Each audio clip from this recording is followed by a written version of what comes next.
Well, good evening, ladies and gentlemen. Welcome to the Lakewood City Council special meeting agenda for this Monday, September 30, 2024. Tonight, we have a singular item for discussion, and that's to review our 2025-26 federal legislative priorities, along with our state legislative agenda and policy manual, as well as the Pierce County Policy Manual. So for this, we are going to have our Assistant City Manager, Michael Vargas, who is joined by Jake Johnston of the Johnston Group to help us review the federal legislative priorities first. Mr. Vargas, Mr. Johnston, welcome. Hello, hello. Thank you, Mayor. And good evening, Mayor, Deputy Mayor, and council members. Michael Vargas here to, during this legislative retreat, to review your policy items for 2025 and 2026. So I will turn over to our federal lobbyist, Mr. Jake Johnston of the Johnston Group, to lead the discussion on your federal legislative priorities for the coming year. Great. Thank you, Michael. Thank you, Mayor, Deputy Mayor, and Council. It's a pleasure to be back here again. And I also appreciate the opportunity to go first because the federal agenda tends to take a little bit less time than the state agenda. So as a personal thank you to all of you for letting me get back home just a titch earlier tonight. You've seen the draft federal agenda in front of you, and I guess I just wanted to start with a quick recap of where we're at this year. And once again, I think the city continues to build on its success. We successfully competed for a RAISE grant this year, which was a tremendous victory. It's a RAISE planning grant that the city is in the process of working through the administrative documents right now with the expectation that we'll go to bid for a contract in March of next year. This is a huge victory. And, you know, one of the things that I really want to take a moment and reflect on is that the city is one of the leads in the entire United States of America about getting access to federal grant programs. So if you'll recall from the dusty cobwebs of previous legislative sessions, we've been working on what we call the medium-sized city set-aside for years. And that effort really took hold in the bipartisan infrastructure bill, where for the first time, we got a portion of RAISE grant funds set aside for communities under 200,000 in population size. Now, that's not the population band that we asked for, but it was the first time that we saw competitive access to this grant program. And as a result, since that program has been changed, we've seen the cities of Shoreline, the cities of Lakewood, the cities of Woodinville, and the cities of Bothell all compete for and win RAISE grants in the state of Washington. And it's the first time that medium-sized cities have ever competed in that program since the program's inception. So we're looking to do the planning grant in 25, which is fantastic, and then to follow it up with a RAISE grant for construction, assuming that the planning grant leads us in that direction in the future. And now, I'm jumping around a little bit on the agenda, but it's really exciting because this success model allows us to continue to lobby for other federal grant programs to have a similar competitive opportunity for cities like Lakewood. And that's a huge part of our agenda moving forward, which we'll get into. So in 24, you know, we really continue to build the city's financial success, both through earmark funding, bringing the South Tacoma Way federally funded project forward, bringing the LAHSA initiative forward, where we supported the city's initiative on that project as well, and bringing the RAISE grant to the city of Lakewood. But in addition to that, we've also got language pending in the National Defense Authorization Act, which will continue to put pressure on DOD to be a better partner in the clear zone as we work through these projects and get some of the bureaucratic challenges to that process knocked down a little bit. So we've got language in that bill that is pending right now. And again, we haven't seen the final outcome of this legislation quite yet. So that's the status report for 24. I'll break for questions. Keep on keeping on. We never want to question success. We just want to keep duplicating. But if anyone has any questions. Well said, Mayor. Great. Great. About 2025 and see if Yeah. we can ensure that we triple the amount of successful funding we received. I love your benchmarks, Mayor. I'd actually like to take 25 a little bit out of order here. We have a huge opportunity in 25. And I think it's going to be a real focal point for the city of Lakewood, and that is this medium-sized city set aside.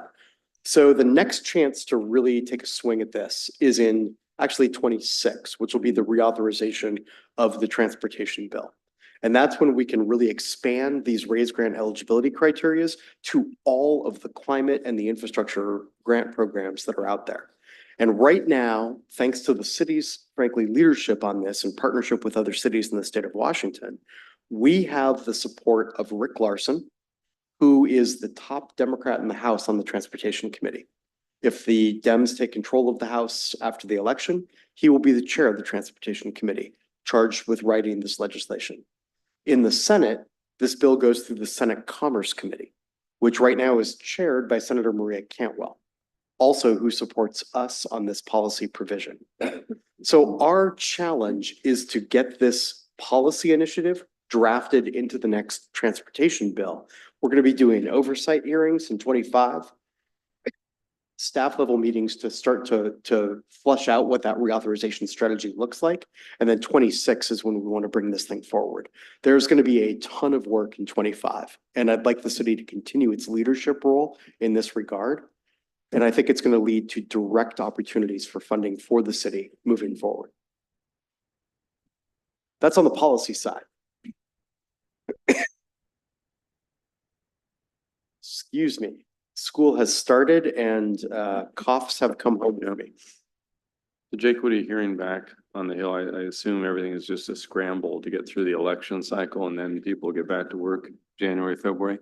Yeah, so right now Congress has adjourned through the election at this point. We are pending on kind of all of the major legislation. So everything that we care about as a city, each one of the 12 appropriations bills, the reauthorization of the defense bill, and all of the other quote unquote, they're called extenders bills, but the bills that kind of extend authority for different things. Yeah. All of those are on pause right now. None of them have passed. And I think that the tea leaves are pretty clear, which is that they're going to wait and see what happens with the election. Right.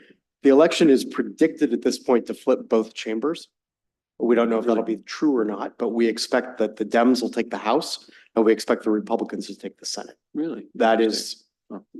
what the math looks like at this stage of the game. Hmm. If that's true, I think you're going to see pressure on the House and the Senate to get an appropriations bill together. And that's going to carry all of these other bills with it because they'll only have a couple of weeks to get them done.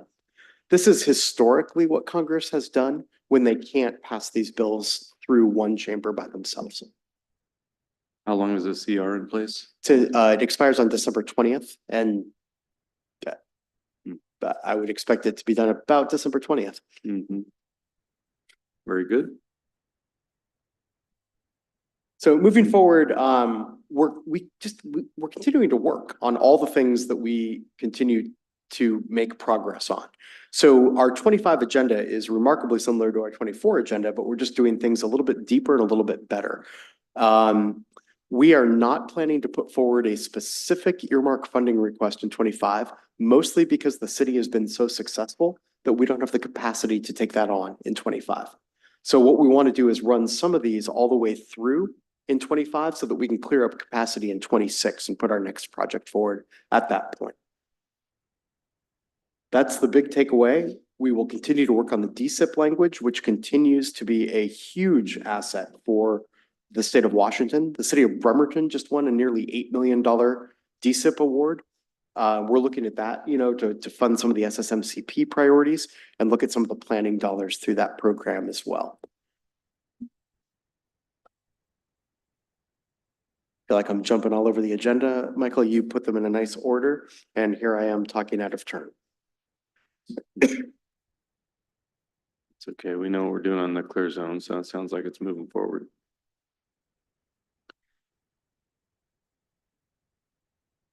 A couple of just comments. This Congress has really proven to be, we're passing the least amount of bills since the Civil War. And this Congress really has a difficult challenge in terms of moving its agenda. Less so in the Senate, but definitely the House has proven to be a challenge this year. And so we're really trying to we're trying to provide some analysis in terms of what can the city reasonably expect Congress to do? You know, and it's going to be a tight margin of control no matter which party is in charge. And I think that we do have a real opportunity to take the success that we got on the medium-sized city set aside and apply it to every single federal infrastructure grant program. That is the new standard that we are working towards. And while we want a band of set aside for cities between 10 and 75,000, right now what we have is that half of these grant awards go to communities under 200,000. And that's a pretty good compromise from our standpoint. And I think we've seen through the RAISE grant that it really opens up access to these federal infrastructure programs. I think we're also learning at the same time, though, that having won a RAISE grant, complying with federal requirements for these grant programs is a bit of a trick. So I think the smarter we get with more experience managing these federal grant programs, the more we can apply for.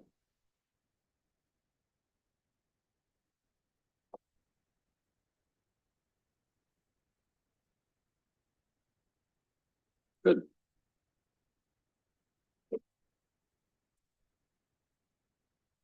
Anything else? Oh, Mr. Branstetter. You know, in line with the topic about being aggressive and expanding the model on behalf of cities our size throughout federal infrastructure funding programs. I think we're aware that within Washington State, we've perhaps been the most aggressive in terms of doing that. But that are there other folks that are nationally that are pursuing things with the same vigor that we are from other regions of the country? Councilmember, I appreciate the question, and the answer is I don't know. What I do know is that this policy initiative is not on the federal agenda for the National League of Cities or any the National Association of Counties or any other national group that I can identify. And what I'm hearing from Transportation Committee staff and from Appropriations Committee staff is that they recognize the unique nature of Washington State and, to be blunt, Oregon, because Oregon looks like us from a population standpoint. But they don't really see the national dynamics in terms of how this affects, I'm making up states here, but how this would affect Iowa or Alabama or South Carolina. And one of our strategies in 25 is going to be to take the leadership that we have here in the state of Washington through Lakewood and Shoreline and Metlake Terrace, these cities that have been building this coalition of partners around this, and look at which of these cities sit on the NLC boards and which sit on, you know, the other national boards that we can bring so we can start to introduce this as a policy topic for national conversations. And we actually are well positioned, believe it or not. Washington State's got 2 board seats on the NLC board right now. And both those cities are active kind of in this effort. And I think, how do we then use the 33 cities in Washington State that have come together on this issue through the leadership of Lakewood and others? And how do we put some pressure on this to nationalize the agenda? But also, Washington State's writing the rules in the next bill. So that's a good place for us to be.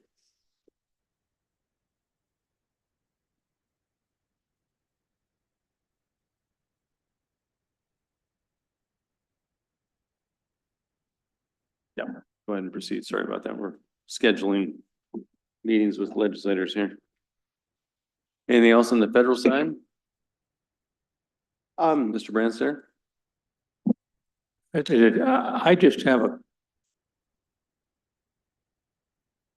concern about the draft, and this is perhaps more directed to Michael, that we have some key legislative partners at the federal level that we cited successes in working with and anticipation of working with forward. And we in this draft, we've gone to emphasize whether they are the chair or the ranking member of specific committees. So is it your intention that if after the election, at some point, this document will be edited before it's extremely widely distributed to folks that are there to be able to go and do that? Yeah. And then on page 6 of the document, there is a section about an SSMCP priority that relates to the corridor study. And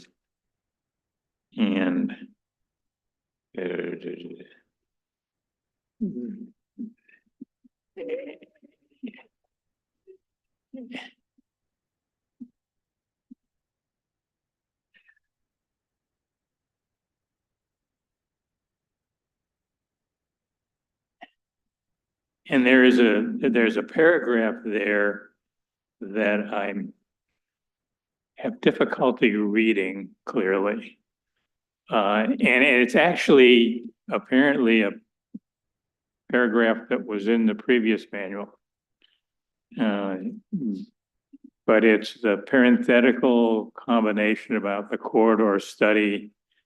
And it says corridor study, more than just I-5, 512 state routes, networks, comma, all roads. It almost looks like there's a verb missing there. And further on down, there's a sentence that says most roads in Pierce County, which is not a complete sentence.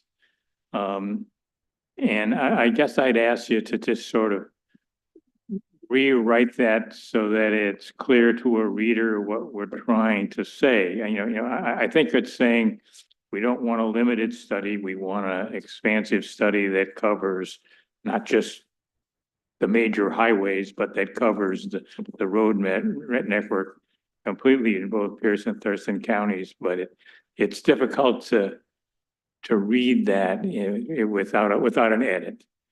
Okay, if you could look at that.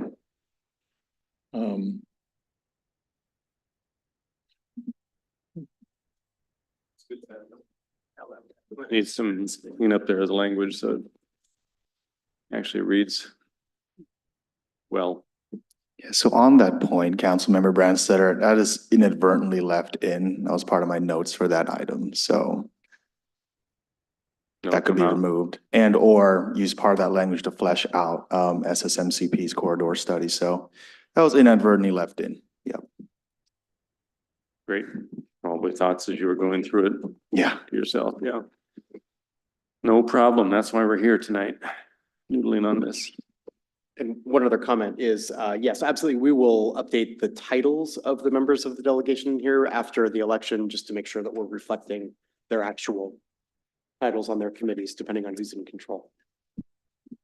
Minority or majority, right? Yeah. Ranking member or chair. Yeah, ranking member. Just something very rank. Yeah, right, I exactly. appreciate it. Yeah, it's always good. It's not really part of the agenda, but I would like to make a quick comment for the city, just to realize that there is the leadership of the Washington State congressional delegation right now. I wouldn't trade our state for any other delegation in America. And whether they are ranking members or chairs, let's waive that until after the election. But right now, we have the chair of the Senate Appropriations Committee. We have the top Democrat on the House Armed Services Committee. We have the top Democrat on the House Transportation Committee, and we have the chair of the Senate Commerce and Transportation Committee. Like, that is virtually every single committee that the city's primary policies go through. And from a funding and an infrastructure standpoint, we have the ability to affect real change for the city with that type of leadership in place. And not sure if they're going to be ranking members or chairs, but Right, even the ranking member of the Appropriations Committee carries a lot of weight, so. absolutely. No, it's been a good time to be advocates for the city's business back in DC for the last few years. And, win, lose or draw, and whatever happens in November, the city will continue to advocate for its interests in DC. We just thank you for your efforts in assisting us in that regard, and I want to congratulate you as well for your good work in helping to make many of the results here happen. So it's been a good partnership. Any other questions on the federal policy side, folks, as we chat with Mr. Johnson tonight? If not, it looks like, Mr. Vargas, you've got some updates briefly on some of the language tweaks. Otherwise, it looks pretty good. You go forward as is. Unless we have any other questions, comments, otherwise? Well, very good. Well, thanks. Making it a short evening. Any other comments for the good of the order? Are you playing, rolling the dice in Vegas to see what happens in the White House, come November 5th? Chicken bones and tea leaves, Mayor. There you go. Very good. Very good. All right. Well, thank you. Anything else, Mr. Vargas, on this point? Otherwise, we'll go forward with, is Ms. Helder appearing virtually or what's going on there? We could go ahead and start with the county. Okay. That won't take that long, and yeah, we'll go ahead and switch to that. Okay, so why don't you remind us where we are page-wise on our packet here? So your county manual will be found on page 51 of your packet tonight. 51, okay, let's get there. 51 of the packet, Yep. okay.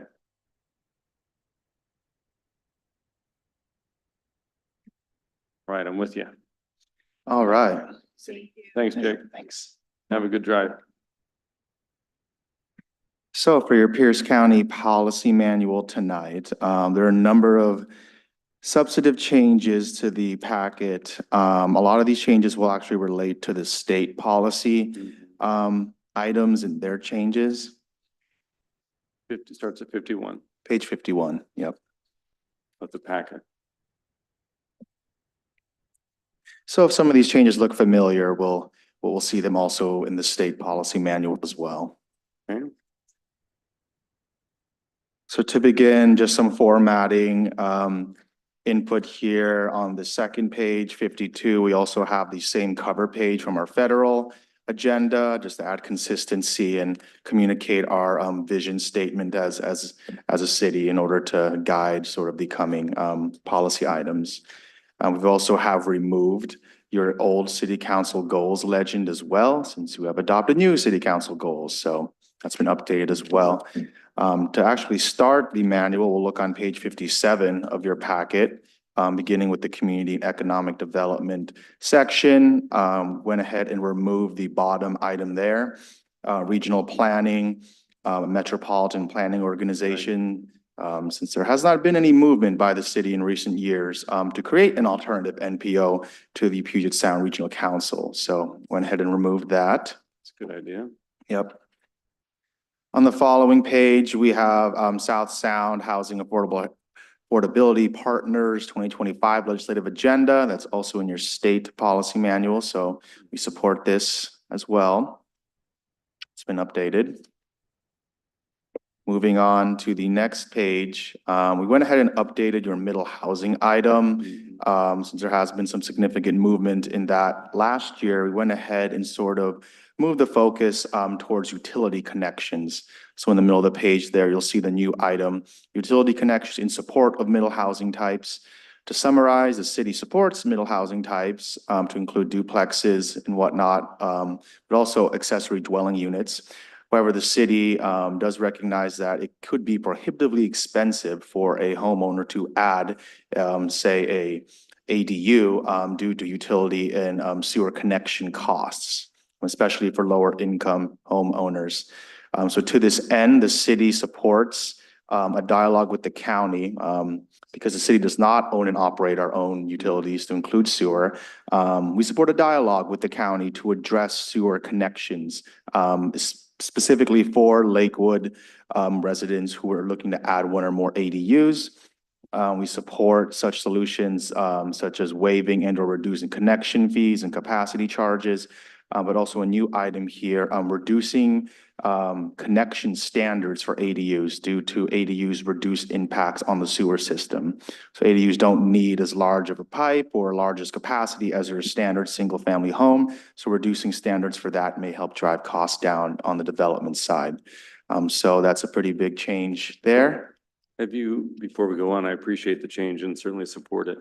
Have you had any engagement with any folks at the county through our development services team as to whether there's movement in this direction? This item was developed with development services input, specifically the connection standards item. But you know, that because it's within the purview of Pierce County Sewer, we haven't had that dialogue about shifting towards that direction yet. We Yeah. wanted to Okay, solidify the policy direction in the manual before, you know, pursuing that. So, great. yep, certainly could be a direction. Moving on page 60, we're moving Camp Murray from annexations, as you see in the state policy manual as well. We are accomplishing the goal of jointly exploring with Camp Murray a master plan for the boat launch improvements at the site. There's no need for annexation towards that end, so it's been removed and moved to the Parks and Rec section in this manual. See the next changes here. On the next page, slight editing the Lakewood population allocations to reflect current updates. On page 62, we have Lakewood Libraries, remains largely unchanged except for some editing to the dates at the bottom. However, on the following page, page 63, we have a Tensler log summary. So that's been a big movement this year, specifically saying the city has taken the lead to reallocate and preserve this historic and important log. And we've moved it to Fort Silicon Park to be placed for viewing by the public to enjoy. Okay, so here's what I want to at least raise a point for discussion and possibly inclusion. Yep. So with the library being demolished as we speak, it's going to leave a void effectively in the town center of a space that I, for one, and perhaps others don't want to see merely fenced with no functional use. I think, and I have already raised the issue with a member of the Pierce County Library System Board, that we think about or consider entering into an interlocal agreement with the Pierce County Library System to enhance that space on an interim basis for as long as hopefully they'll hold it until they build their new facility there or perhaps elsewhere of a public park that would provide amenities for the community, that would certainly keep it in a safe and clean and usable condition for the benefit of residents, and perhaps would help enhance the library's, you know, it's up to them, of course, but it might enhance their reputation as a community player, that if it's done well and maintained well and open for use by the public, it would curry some favor with folks in the eventual bond issue that may arise should they want to build a new capital facility down the road. So I really think it's important that we capture that opportunity. Since we don't have the urban park yet that we're planning to have, this is a ripe opportunity for something sooner than the next decade of our respective lives. Perhaps we can get on board in 2025. So I would like to include it both here personally, I'll see what others think, as well as the area that we have for Parks and Recreation down below. Any thoughts on that? Folks, Mr. Pearson and then Ms. Bell. I just broke the microphone. Thanks. Yes, sorry. Oh, Councilmember Bell. I don't- Councilmember You going Pearson. first? Sorry, I was just, yeah. Mhm. I just had a question about capacity then for staff and for upkeep, maintenance. We hear so much about maintenance all the time. So would that It's be? yet to be fleshed out. Great Yeah. question. I think Mr. Caulfield would prefer that the initial capital come from the library system on this. And maintenance is yet to be something to flesh out, but I think we don't want to lose the opportunity of broaching the idea of an interlocal agreement to have it as a public amenity, open to the public as opposed to fenced off from the public gathering weeds. Yeah. Yeah. Any other thoughts on that, Mr. Pearson? Thanks, Mayor. Yeah, I think it's a great idea. You know, it's a nice treed area and would be an awesome park on the corner, something visible. And it really could probably be done for pretty cheap or nothing. They're gonna have to restore the site when they take it down, and which likely includes hydro seed. So, you know, if they do a good job of smoothing it out, then you get a smooth, fresh sheet of grass that, you know, Mhm. could function as a park. So, yeah, I think that the discussion is worth having and, you know, working out the details kind of on the back end, but yeah, I'd be in favor of that. From what I've seen, and I'll call on Councilmember Larson in a minute. From what I've seen of the demo, and obviously none of us have access to it, but what you can see through the fence is when the building comes down, there seems to be a concrete platform or floor, if you will, not the basement, because that'll have to be filled in. That might be something that you could, or one could very inexpensively set up or paint or arrange for some pickleball courts in an urban setting. Because I saw that when I was in New York visiting my kid. They had taken over portions of just abandoned parking lots and other sites, and they cleaned it and they painted it, and it was lit, and people were out there in droves enjoying themselves. And so, you know, who knows, but it's something worthy of looking into that wouldn't be a huge cost structure. Of course, I say that, but everything in government's a huge cost structure. I get it. Mr. Lorisella? Thank you, Mr. Mayor. I agree that it would be a good use of the space in the interim time between now and when the library could put something else in.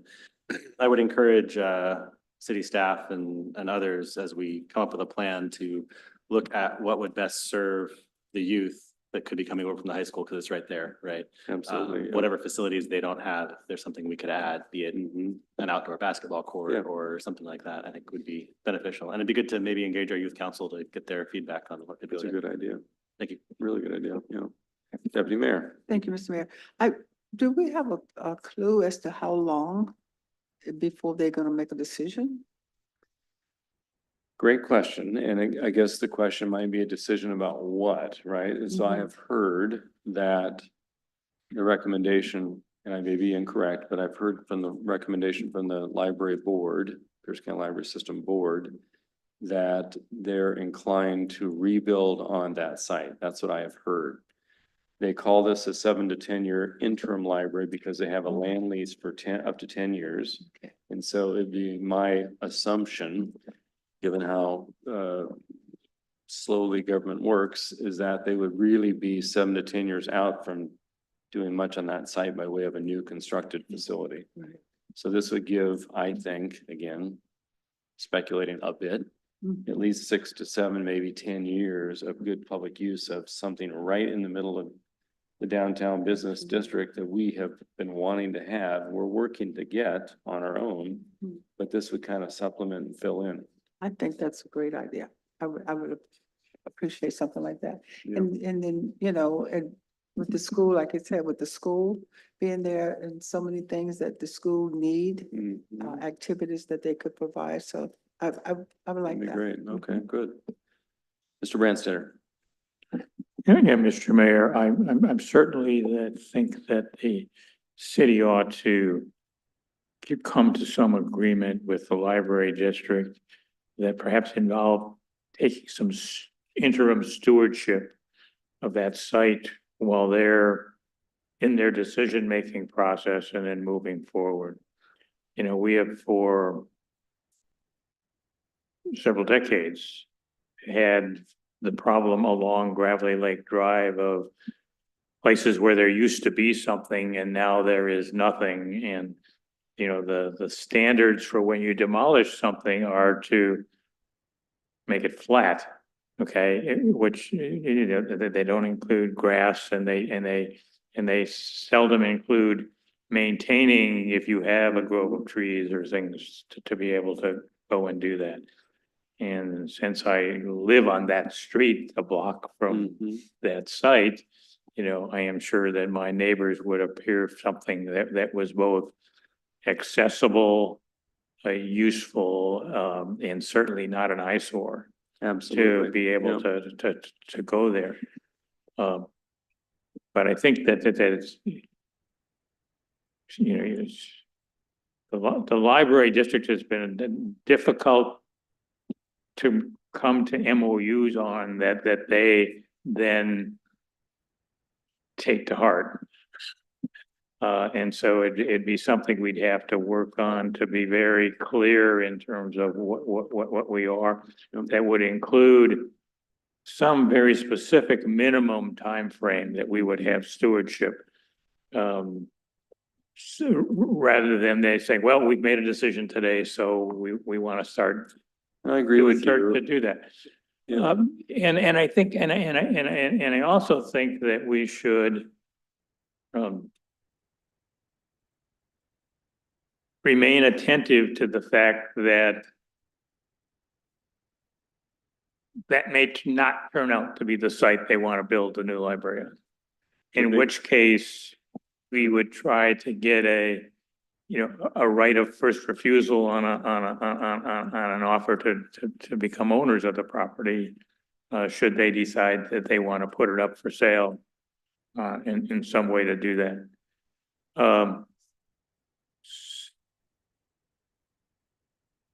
So I should say now, I guess, is it your intent to include some sort of desire of that in the policy manual at this point? Absolutely. Yeah, absolutely right. And I think that would be a good thing, because quite honestly, this section around the library has got about 5 paragraphs looking backwards. Yeah. And about 3 sentences looking forward. Yeah, as much as I want to pat ourselves on the back. for the And I law. don't really think we need to just continue to restate, restate the history. Absolutely. To be able to do that. This section could be very shorted and be refocused on being forward-looking about how we want to have libraries and library property, in this particular case, be catalysts for the thing over there. I think the window is good for us to try to come to an agreement and begin to invest in that property, because it would fall within the definition of a downtown park, Absolutely. where we've identified some money that can be used towards downtown parks. And things are moving more slowly with acquiring property from Kite. And so this would be then a place of where we would be able to say, well, this fits into the things to do that, to include the tax increment financing district and other things, because we'd want to make sure that it fits within that realm to do that, whether it's going to be parked. So it's something to get started on and put the parameters around early. And this is a good document to start in. And I agree with you. I think that it may give us an opportunity to direct a portion of our investment or set aside monies for the downtown parks to something like this on an interim basis to get something done before the next millennia, to get something done. And the beautiful thing is it's already got most of the landscaping there. It just needs to be spiffed up and watered. It has parking and it has lighting. So if you did something on the space on the building platform that's coming down, it could be done, I think, fairly readily. And again, perfection is the enemy of the good. I think we need to do something good. I don't think we need to wait to be perfect, but I think we need to do something good here and get it done. And you could see, one of those interim ice skating rinks or something in the wintertime put up for kids. And people have been screaming, not screaming in a bad way, but loudly voicing their desire to have teen activity spaces for kids. And there really isn't a lot of interesting spaces for kids to do stuff. As Councilmember Lorcella indicated, we might turn to the youth council for some voice on this. So anyway, it's a good opportunity, and thank you for supporting it. It sounds like we've got consensus clearly to go forward with that. No, it belongs to the library district. Yeah, it's still owned by the Pierce County Library District, not the county, but yeah. As far as I know, that's my understanding. I know there've been talk about a reversionary clause and that kind of thing, but as far as I know, it's Pierce County Library Systems property. Anything else on that? Great, good direction for you. Yep, so it sounds like there's consensus from the council to move forward with adding under this section, an interim public park, if you will, at the old library site, with a youth focus on youth activities to include perhaps basketball or some sort of sports there, and to, enter into an ILA with the library district to make such an item happen. So, yeah, we'll go ahead and add that and have that for council review next time around. I'd put it ahead of the log too. Yeah. Yeah. Mr. Branstad.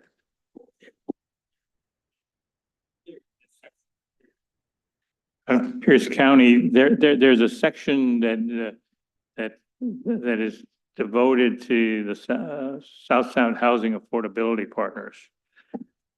Essentially, it's a restatement of their legislative priorities that they're likely to approve this Friday.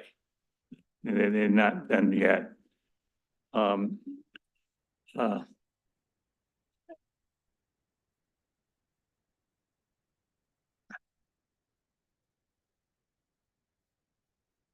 This is their legislative agenda, and there are a couple of them that I am not sure that maybe that the city wants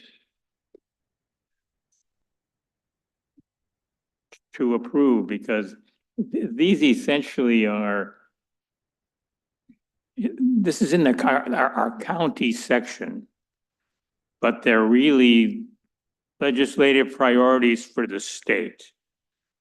And I think that if we want to restate some of these, even though in the state policy manual, that's fine, but I'm looking at these things here, few of them, and I'm not too sure which ones I would say are actually actions that we're seeking legislative action at the county level. I think that so I think this laundry list of, it's kind of like saying we support AWC's priorities, we can do that, but I don't know that we have to laundry list them. And if we are saying we support their priorities, it should be in the state section, because this is what the state priorities for the South Sound Housing Affordability Partnership. That's a fair That, point. Yeah. so I really like to move it. Additionally, there is one other, there is one of these that, there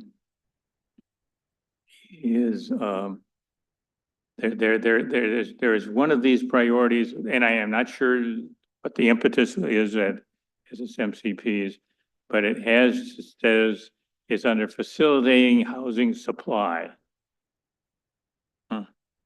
And then it says remove the income threshold qualification for the disabled veteran property tax exemption. That's not even a policy thing that is widely supported by veterans organizations. Because it isn't focused on disabled, it's really should be focused on low income disabled veterans, as it is now. In the past years, that income threshold has risen, but it's still to keep looking at disabled veterans who are living in that low income range.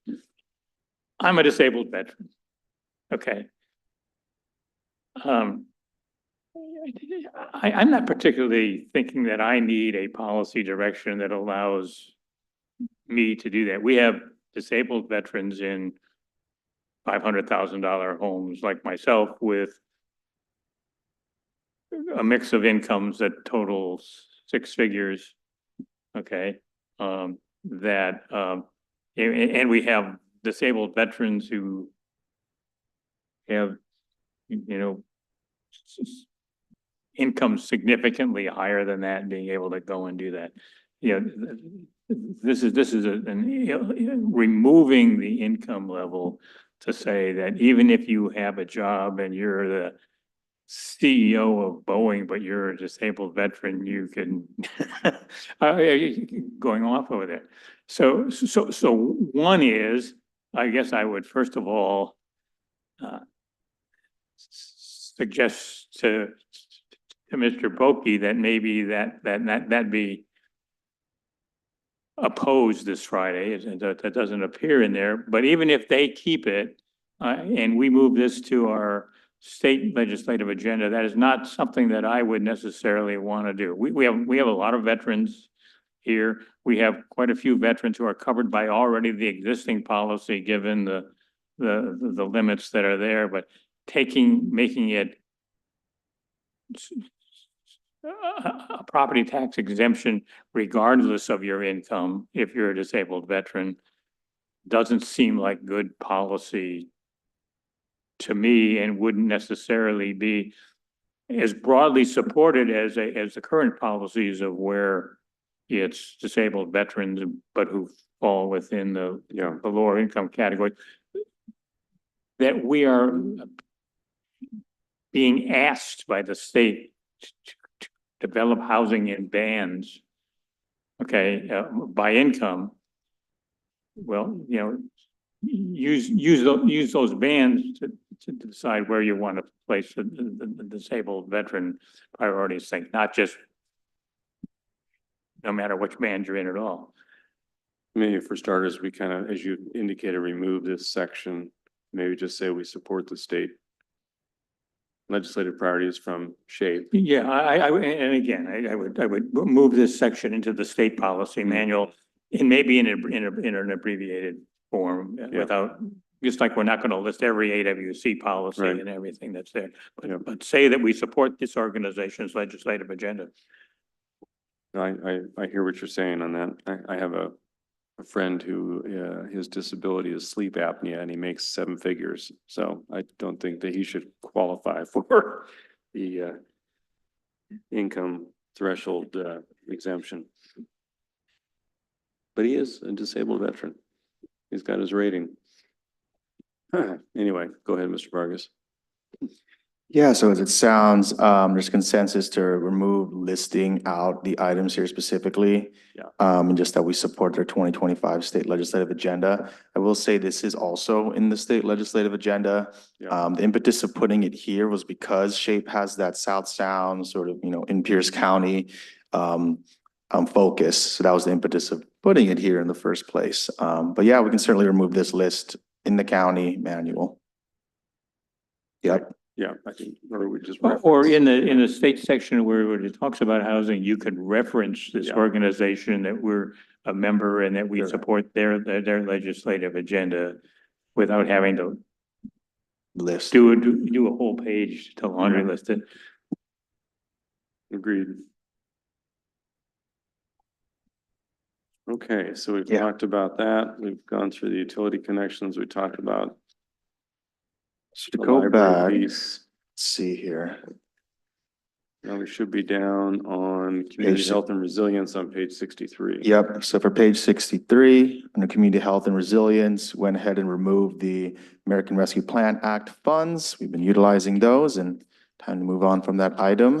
Okay. And then on the following page, we have the chronically homeless shelters item. The item here used to be in support of the Pierce County Village.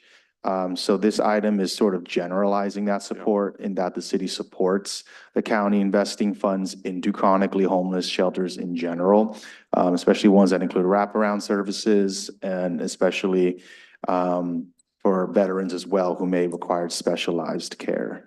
The city also encourages that the county, when citing these new shelters, ensure that they are in compliance with planning policies at the state and county level, and also are environmentally sound, especially as it pertains to sewer infrastructure. Sort of taking that specific support for Pierce County Village and making it general support for chronic homeless shelters as outlined. Yep. I think that works. Anyone else have any questions on that?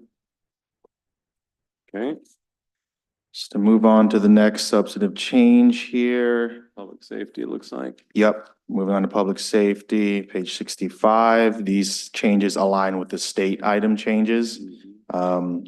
So more to follow on that. Let's see the next change. Page 67, we have juvenile crime. These changes also align with the state policy item change. You have a bar graph here with more recent statistics. So what are we saying there? Because I know that AWC is pursuing some statewide changes to address juvenile crime. Are we just saying, hey, look, we're gonna amend the state law for the parent or guardian consent. I got that. But is there anything else we want to say about our own stats? Have they really come down that dramatically? Yeah, so looking at these new statistics, for the same crimes such as robberies, motor vehicle theft, and assaults, they have improved since the last time, Okay, good. since last year around. But we did include the bar graph, to show the longer term trend in juvenile crime. So you can see both, perspectives there. Good. Yep. All right. Let's see, on the following page, 68, we have the video arraignment item, some slight changes here to reference the fact that that the county does not provide video arraignment or video hearings for Lakewood Municipal Court to include DuPont and Stillicum. In that we suggest that they expand solutions to provide video services for all hearings, not just arraignments. So those were the changes there. Pretty good. Yeah. Let's see, on the following page, we removed booking restrictions, since it's no longer a problem for Lakewood Police. They're not having problems booking who needs to be booked at Pierce County Jail any longer.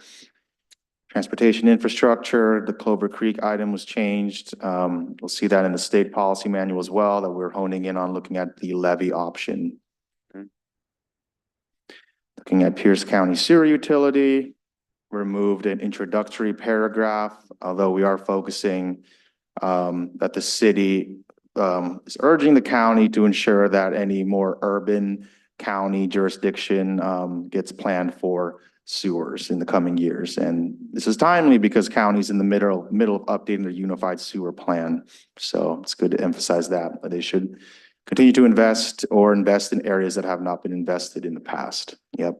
Would this be an area that we would want to throw out if the county is inclined to encourage Arrowhead and Partridge Glen to be incorporated within the city of Lakewood or Stillicum, that the county should make sure that they do the sewer infrastructure before any such incorporation advocacy is pursued or something? Mhm. That's been a big impediment. I don't think they are on sewer. But Mr. Vargas can double check that, but that's been my impression. That's one of the downfalls of taking that over is they're not on sewer. Yep. I remember that conversation for our joint meeting with Councilmember Hitchin last year. So we could definitely reference that fact here since that is already under annexation item, the reference to Arrowhead. So we can emphasize that here as well. Yep.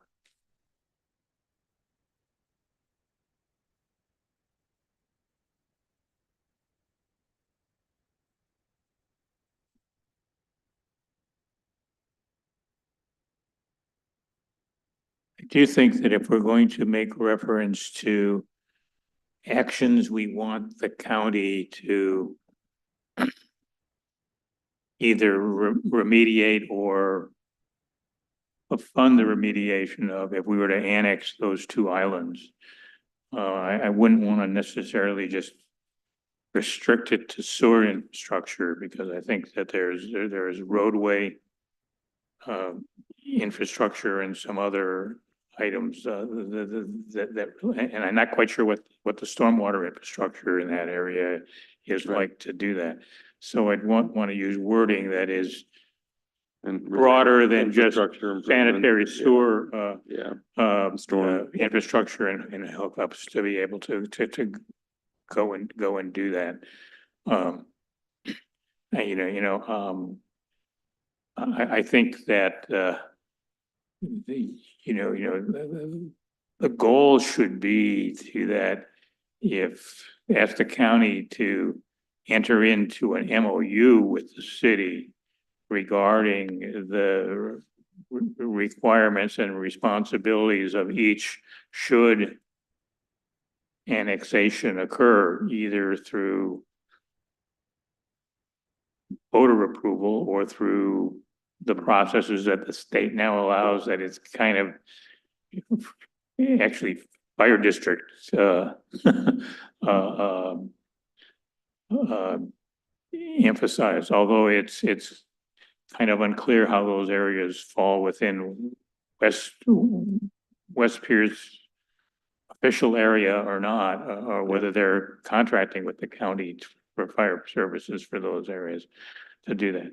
But it's certainly an area that you can't annex it without a lot of things being done, and be good to start negotiating them, even if we don't agree on a date of annexation, of to start to say, just like when the city incorporated and there were transfers of funds regarding roads and other things, that the county had been collecting road taxes and other taxes specifically from residents in those areas to transfer them over. So I'd be, open to negotiating an MOU regarding the eventual annexation of, Mhm. and I know we have those two islands, but do we have any other islands that we have with the county? That's the only I one think I'm we aware of. took care of the one over on Tacoma Mall Boulevard, but so wording it something like that. Yeah, that makes sense. Do you have a sense of that, Mr. Vargas? Kind of just wrapping in what you talked about up top and then bringing it in here about the consideration of entering into an interlocal agreement or MOU that should annexation occur, and the county and the city would bear certain responsibilities. Yeah, I see. So this reference to the MOU, that MOU should address that, hey, the county should, invest in XYZ as outlined in the annexation Arrowhead Projects Glen item. The MOU is focused on, hey, once you do that, then we can move forward with. We can consider it, yeah, right. Okay, Okay, it'll take some noodling. We might have to Yeah, look yeah, at it yeah. a second time. to help Yep. you out. we'll Yeah, definitely develop some language for review. Yeah. Yep. okay, Parks and Rec, we got the Camp Murray boat launch piece. Yep. Camp Murray Boat Launch has been moved to Parks and Rec, again emphasizing the work that we've done to enter into an MOU with Camp Murray, and that the city's funding master plan project using ARPA funds, and we'll be seeking future funding down the road. So moving on, Chambers Creek Canyon, slight updates to the project completion date by the end of the year. For Sealy Lake, a slight update there. Yep. And also for Lakewood Community Center, just some more sprucing up there, although the city is indeed still moving forward with finding a new home for our Lakewood Senior Activity Center. And then I would add something about the potential interlocal agreement between Pierce County Library System and Lakewood for the urban park from the current Tensler property, or whatever you want to call it. They don't like to call it Tensler anymore. Some do, some don't, but the Gravity Lake property. Yeah, I could add a reference there that perhaps, senior programming could occur there as well, right? So, Yeah, I think we just need to call it that park. It's, Yep. I think it'd be an important thing to do. Okay, got it. It's for the. yep, Mr. Branstetter. Yes, within the Chambers Creek Canyon paragraph, I think it would be, while we want to continue to do that, I think that it would be two things. I think it would be good to mention that in our shoreline management program, that this is an area that is designated for, and I think it's conservancy. Probably. Yeah, and it basically, it's the category of keep it the most natural and wild to do that. And that I think that we should mention that it's our intention that it doesn't get improved to the point where it goes beyond that to be able to go and do that. The other thing that we could mention here that I think is important for the long range viability of that area is that we would support an early removal of the dam down at the headwaters of the creek. which would then allow this area in the canyon to become a much more active salmon spawning thing, because most of the salmon are pulled out of the creek. Are pulled out of the creek to be able to take into hatcheries to be able to go and do that, and it's an issue. But right now, the county's position is, well, we don't want to touch the dam until we replace the bridge whenever, and replacing the bridge is in their 6-year tip, the equivalent document, and it's been there at the 6th year for the last 4 or 5 years. It's always moved into the next 6th year to be able to go and do that. But that's an important thing that it will influence this particular the Chambers Creek Canyon and how natural it is and how it goes. And I think we should voice support for removing or lowering the dam, because you could get some of the same benefits without actually removing the whole thing, but by lowering it and allowing a greater flow of tidal water through that area. Some smart natural person could come up with the right words for that. But I think we shouldn't be silent on that issue, because it is a matter that the county has to decide on, both in terms of what to do in timelines, and removing the dam would be good, because it will actually provide benefits all the way up to Lake Steilacoom if that salmon restoration effort came to fruition. I guess you can put some language in there. It's not ours to control necessarily. Mr. Boki? Yeah, in coming out in support of breaching the dam would be a big step for us. But I do believe that there's a method to the madness of building the bridge first. And it's my understanding it's because if they took the dam down, it changes all that silt and whatnot, and then goes against that bridge. Now you have a free moving, you don't have a pond behind there, you now have a free moving creek, and it could negatively impact the ability of the current bridge to be able to survive something along it. So I think that's what I've read anyway, that's the deal. So that's why they want to build the bridge first. So it is a problem, because the bridge is really expensive. And it's going to be much larger than the current structure, which is much like our experience with the bridge over Lake Steilacoom. It's just it doesn't meet any modern standards of, it's going to be wider, and then it's going to have pedestrian amenities. And so, rather than a 40-foot bridge or whatever it is, it'll be big, and it'll be really wide. So at the state level, if I don't know if the county's asking for that at the state level, so it would be presumptuous of us to say that we'll support the efforts to fund that bridge. Maybe just put supportive language there. The city would be supportive of partnership with the county in its efforts to remove the dam when appropriate after the bridge is replaced, or something like that. Still, yeah, I mean, I think coming out in favor of reaching the dam is a big step, but yeah, I mean, letting the engineers figure out how they're going to do it, and then at some point in time, we can be supportive of the efforts to build a bigger bridge. And it's going to be really expensive, because it's going to be a surprisingly large bridge, right? Because you're going to have to improve the roadway on both sides. It's gonna be 30 feet at least in width. You got 2 12-foot lanes plus Right. 5-foot sidewalk. And then it's probably going to start crossing much earlier than what it's crossing now. Yeah. It'll be higher, and it'll come down on the other side, so you'll have an approach on that side. So I don't know, have they thrown 65 million out there or something as the cost or something like that?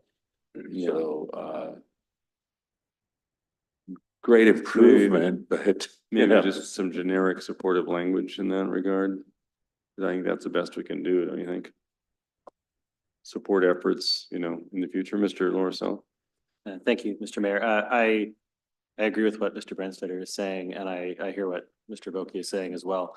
I think getting some language around breaching of the dams to, or the dam to allow the natural state of Chambers Creek to go back to how it was, to encourage salmon using that waterway again, understanding that it's going to be limited by having the bridge replaced. But I think getting that language in there may help accelerate or bring attention to getting that bridge replaced sooner, even though it's outside of our jurisdiction. Otherwise, it's just a bridge over troubled water at that point. Yeah.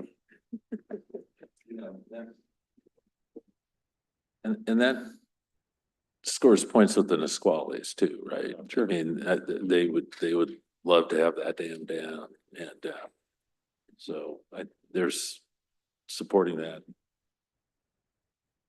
Okay. Several. Sounds like we've got that down. So, Mr. Branstetter. Okay, and then I'd just like to, we have a separate section about the Lakewood Community Center. Mm-hmm.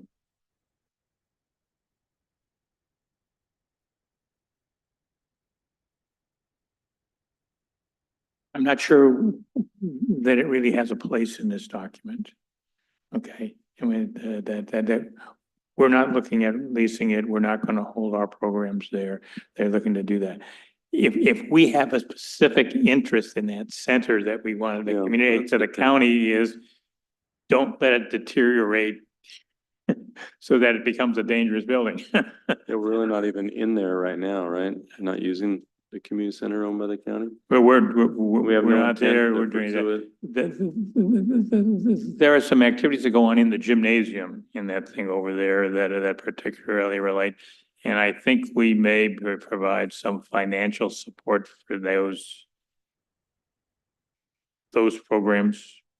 But, our real issue is the community center is the county's problem. And quite frankly, they need to keep the condition of the building from getting worse because it's in Lakewood, but I'm not quite sure that a discussion of that is appropriate in this particular document. We've had the community center in this, but we're going back quite a number of years of where we were actively using it and being able to go on. Is But there any reason to keep we've it? moved on and we have no intention of going back. Yeah, Yes, save a page. just delete, sounds like.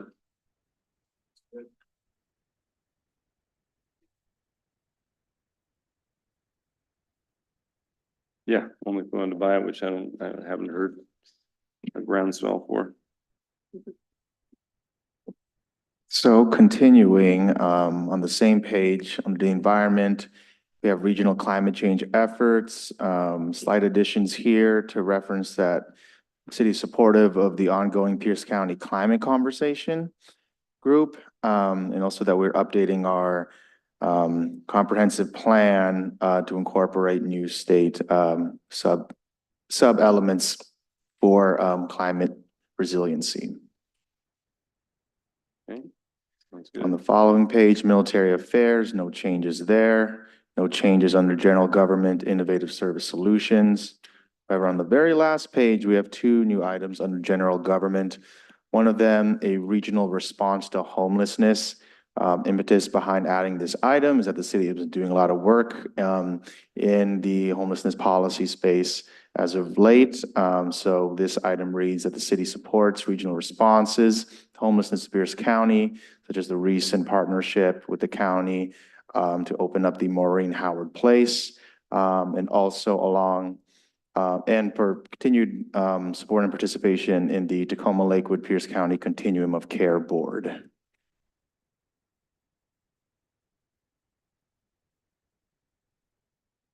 I think Say 74 at the top. I think there's been some concern about that Mhm. the county continuum of care board or activities. It sounds like, Mr. Book, you may have more information than the rest of us, but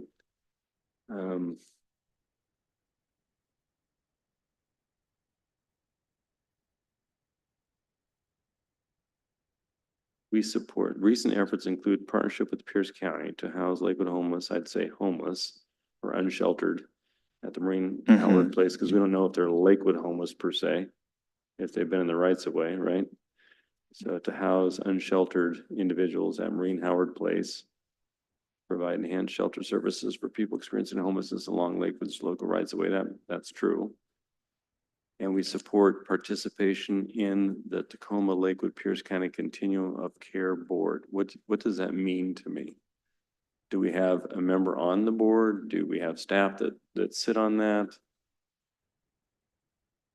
Did have staff attending, but I think that's the extent of it. Mr. Caulfield, do you have a comment on that?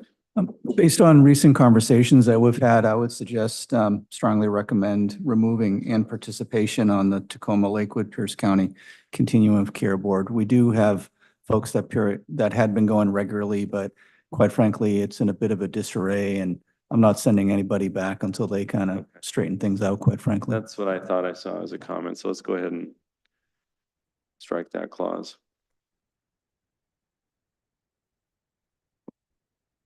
Got it. Okay, clean building standard compliance. Yep, and this is in your state materials, Yep. but it does have an impact, since some county buildings definitely fall in this category of having state compliance. So we're asking that perhaps there is a possible opportunity to collaborate with the county in any legislative advocacy efforts in this item. So Okay. that's why we have it in the county manual. Sounds good. Yep. Looks like we need a period at the end of that sentence where it says access to capital resources, period. I see. Mr. Branstad. Yeah, in the general government innovative services solution, there's a reference to where would be asking, says reference to the awarding of county ARPA funds to funds for extensions in the Tillicum neighborhood. This is a 2025 policy manual, and is the awarding of ARPA dollars a ship that has sailed that we shouldn't be asking for? It's gonna sail pretty quick. Given that we're gonna be, there's a deadline at the end of 2024 regarding the allocation awarding of dollars to do that. I'm just wondering if this is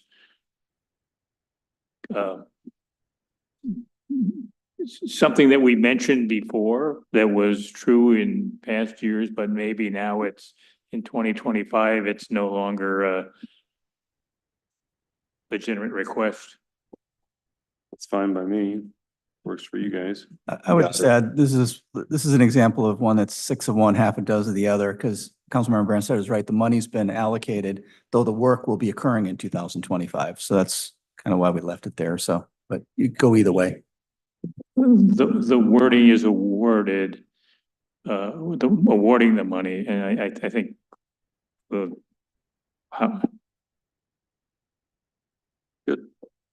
Clear? And that wraps up the county side, right? Very good. All right, we can almost go, oh, Ms. Helder's here. I was saying, almost done. Okay, so now we'll proceed to review our state legislative agenda and policy manual with Shelley Helder. Good evening, Mayor and Council. You guys keep the chambers very cold to stay alert. Part of That's our good. I climate appreciate that. change prerogative and policy manual. Yeah. Okay, well, this evening I am going to review the city's draft state legislative documents.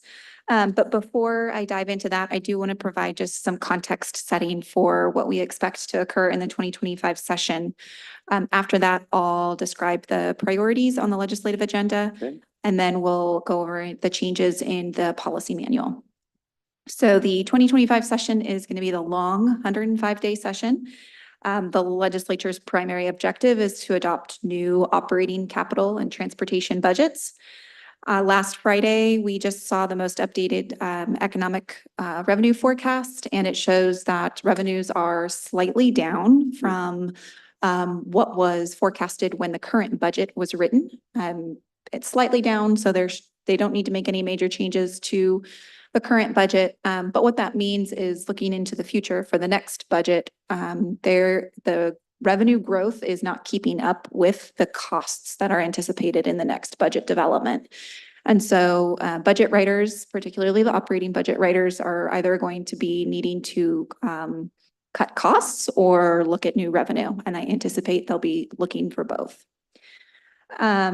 The budget development process at the state level is already underway. State agencies have submitted their requests to the governor's office, and over the next couple months, the governor will be developing his proposed operating capital and transportation budget.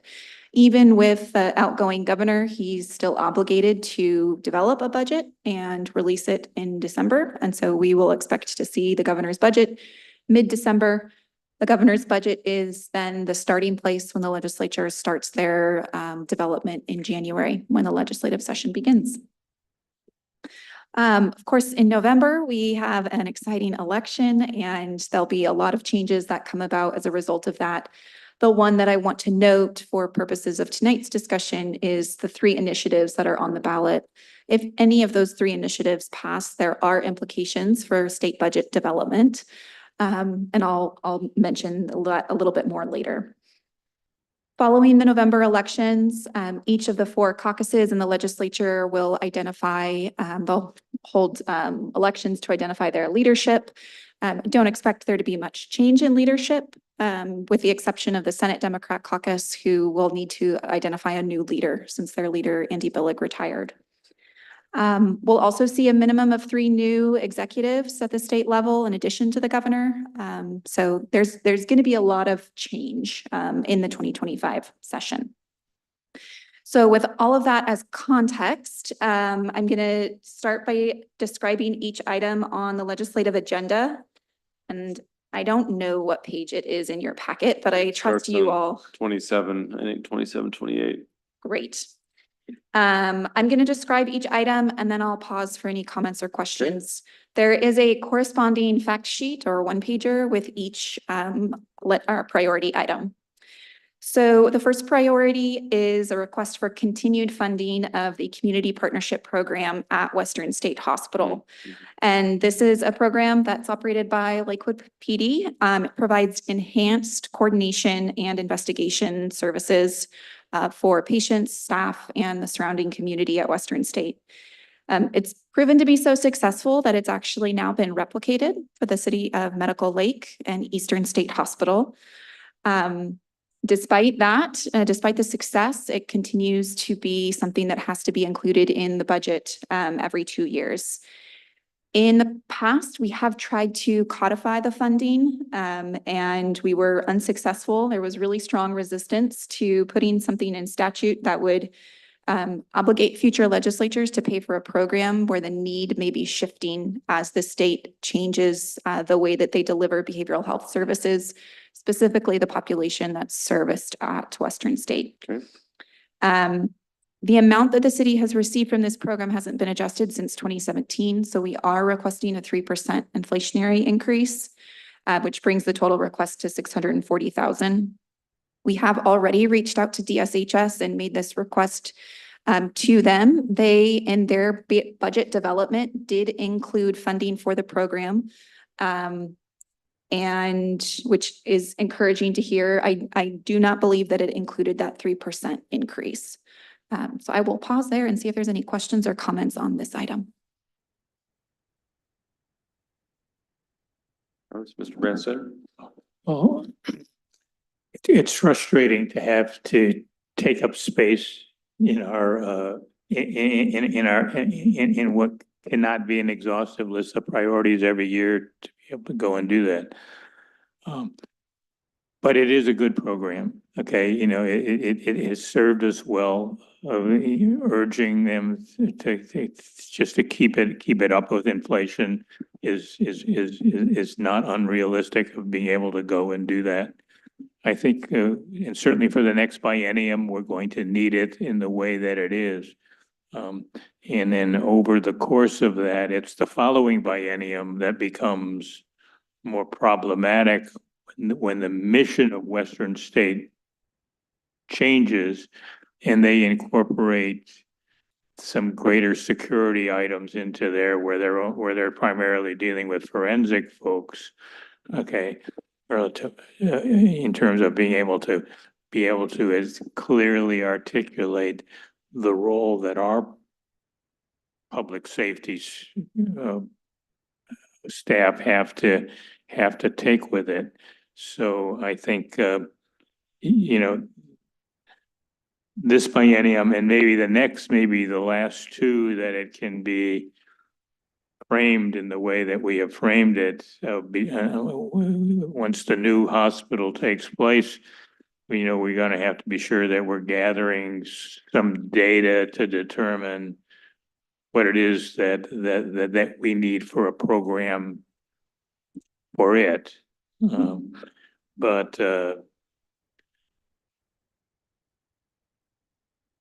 it's a substantial resource for our police department, and it's being placed at the top of the of the list is appropriate in my view. Great. So the next item is a request for $350,000 for, from the state capital budget for improvements at Edgewater Park, which is in the 28th Legislative District. As you all have identified, providing equitable public access to every major body of water is a priority for the City Council. And so this is in support of that goal. As always, Lakewood City staff is amazing and have already applied to several state grants for this project, which is becoming more and more of a prerequisite to apply for any parks funding within the state capital budget. The first question is, what grants have you applied to? And so for that reason, the fact that the city's already applied makes it that much more competitive. We did invite the 28th District legislators out to tour the park as in its current state and kind of share the vision for what it could look like in the future. Representative Levitt came out and did the tour with myself and Parks Director Dodsworth. And I will share that Representative Levitt had just recently met with the chair of the House Capital Budget Committee, and expectations were being tampered in order to, I think, recognize that the capital budget's not going to be growing at the same rate that it has in years past. And so I do think that capital budget will be competitive. I do think that a $350,000 request is competitive. So I was gonna ask you about where the number came from. As opposed to shooting a little higher, it's best to shoot with some modicum of reasoned expectation in mind. I think yes, I do think, given what we're hearing, a $350,000 request is reasonable. Okay. Mr. Boki. But down below, on page 34 of our packet, 12 on the state, we have 3 grants we've applied for. Do we know what our situation is with those 3 grants? Yes, so the city has been ranked for funding for the Aquatic Lands Enhancement Account. So 3rd out of 5th. They've also been ranked 2nd out of 12 for the WWRP water access. We're still waiting on the ranking for the boating facilities grant for $1 million. The ranking 2nd and 3rd is very good. And so it's all but certain that those grants will be awarded. Yeah, short of like an economic catastrophe where they defunded that 2nd and 3rd or. Right.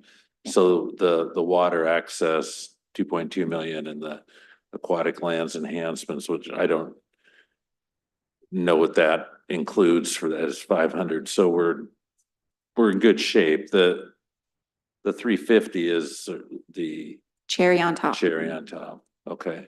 What we really want is, well, we're waiting on that boating facilities one. Yes, and the boating facilities one won't be, as far as I understand, it won't be announced until 2025. And so what we'll be advocating for, in addition to the 350,000, is that these programs are fully funded. And those are through the Recreation Conservation Office. That could be great. Great, thank you. Okay. The next priority is a request for $250,000 from the state capital budget for a community notification board, and this would be in the 29th legislative district. This would be located at South Tacoma Way and 96th Street Southwest. And that location was selected because of the average daily traffic count is very high in that area, and a handful of other factors, but it was strategically selected.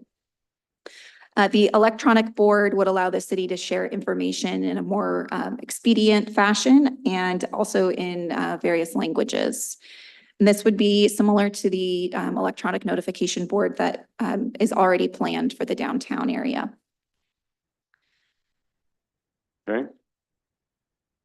It's a good way to seek funding to get that second one in. Yes. The final priority is requesting the state's ongoing funding for the compliance with the clean building standards. So as I'm sure you all know, in 2019, the legislature passed the Clean Building Standard Law. And the law requires buildings of a certain size to complete upgrades and retrofitting to reduce energy usage. Lakewood has two buildings, City Hall and the police station. City did get an early start on compliance. So you all are out ahead of a lot of your fellow municipalities in terms of compliance. So phase one for City Hall is underway. There are two remaining phases. The total estimated cost is 5.9 million. And again, the city has been and is going to be applying for relevant grants. The challenge is that the grant funding available is nowhere compared to the cost for the compliance. And so even if you were awarded the maximum amount for all relevant grants, it would still not come close to being able to complete both City Hall and police station, which we don't know the full cost of the police station yet. And so our request to the legislature is to continue and enhance the funding of the grant programs that currently exist, and or have direct appropriations for compliance. I will note that this funding request in particular is going to be incredibly difficult, if not impossible, if the Climate Commitment Act is repealed in November. If it is upheld, I think it's much more likely that the legislature continue to invest in building upgrades because there is actually revenue stream available for that investment. Buildings are the second largest emission of or contributor to greenhouse gases, and so it's a strong case to be made for why CCA revenues should go towards helping public agencies comply. Mr. Branstetter. Seems your observation that this is going to be a really difficult pot of money to materialize is probably well founded, but in the summary here, what about the two alternative requests that are mentioned here? Either the extension of the timeline for compliance, or the amendment to the Standards Act to redefine when actions are necessary. Is there a way to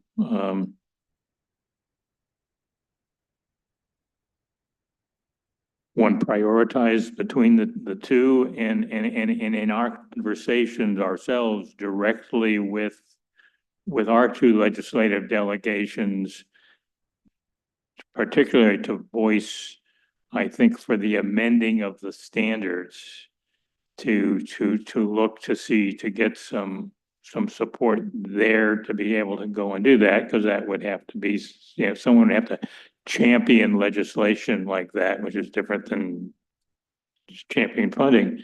But,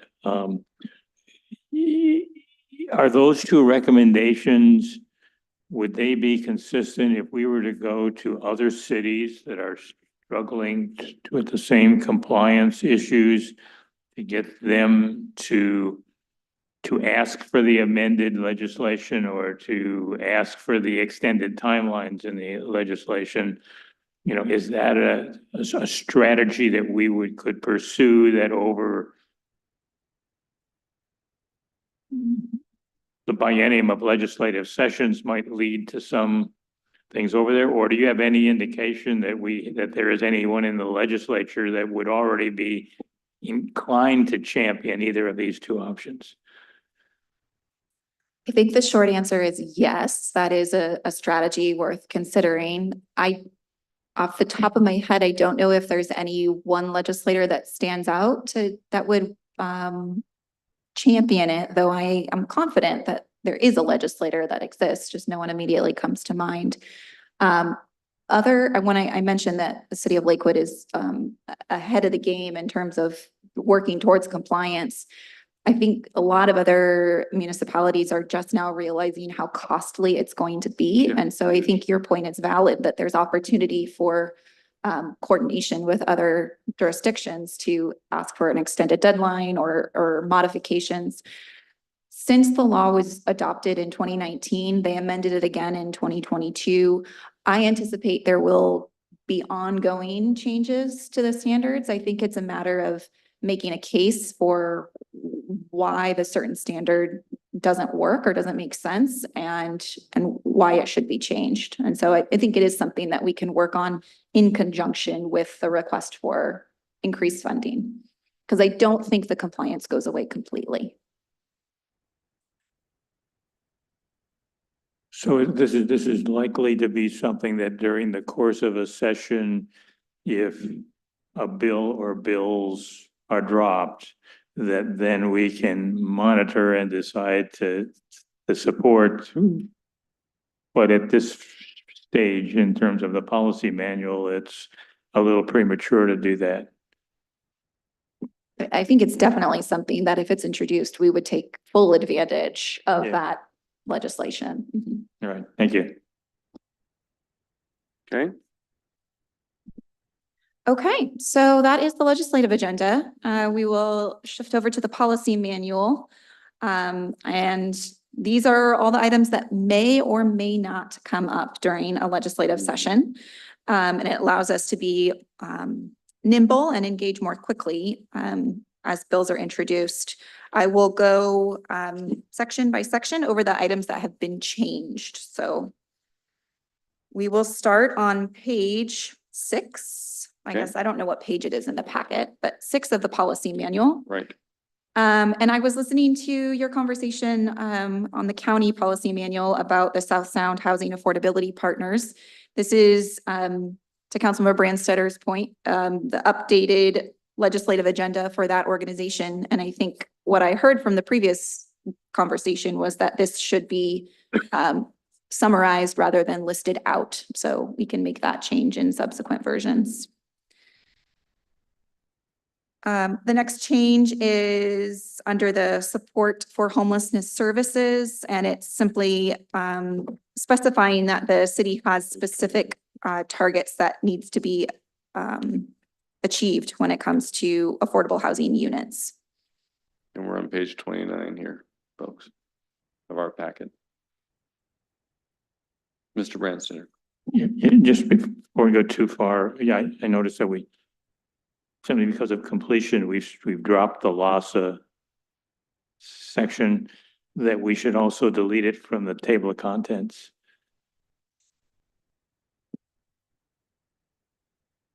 Very good. Great. The next section is utility connections in support of middle housing types. So this is a little bit of a clarification and consolidation of items that were in the policy manual previously. So this is highlighting that the challenge to the development of middle housing is the costly utility connections, not necessarily the zoning. And so that the city would support whatever state action there is to help with the utility connection costs. Mr. Boki. So what's the item, and it didn't change in the last legislative session, and at the shape level, they were supporting it. And it was only open to mobile homes, parks for sewer connections or something like that. And the name, it's got a nice little acronym. Are you referring to the Connecting Housing to Infrastructure Program? Yes, CHIP, yes, thank you. Yes.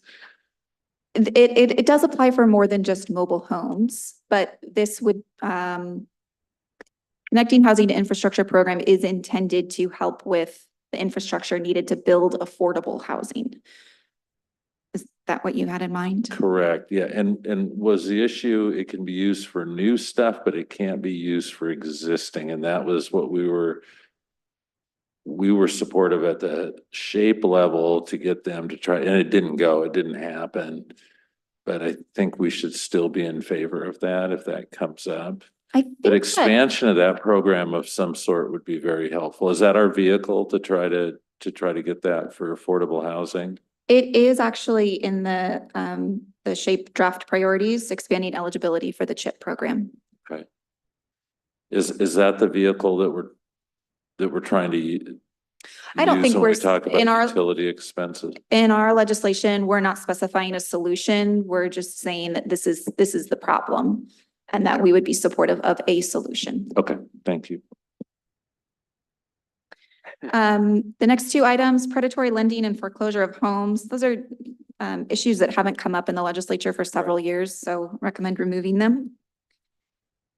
The new item, tax increment financing, this is, honestly, I was kind of surprised to see that it wasn't in the policy manual from last year.